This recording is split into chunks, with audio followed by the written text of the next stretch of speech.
डॉक्टरांनी पेशंटच्या नातेवाईकांना सांगितलं की तुमच्याकडे जे काही औषध असेल, हा रक्तस्राव होऊ नये म्हणून यासाठी तुमच्याकडेच काही औषधं असतील किंवा तुमच्या जवळचे जे काही टॅबलेट असतील ते घ्या आणि तुम्ही तुमच्या पद्धतीने पेशंटवरती उपचार करा.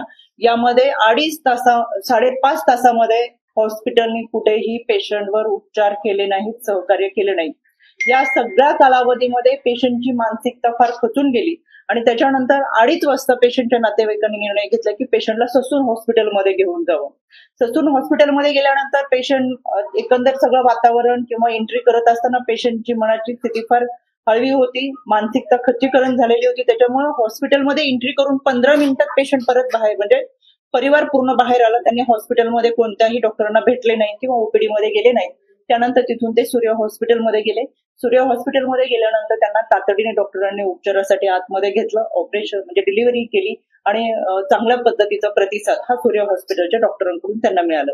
पण ज्यावेळेस दुसऱ्या दिवशी डिलिव्हरी पेशंटची झाली, पण डिलिव्हरी झाल्यानंतर त्याच्यामध्ये हेवी ब्लिडिंग आणि ही खचलेली मानसिकता, त्याच्यानंतर 2 दिवसांनी पेशंटचा मृत्यू झाला.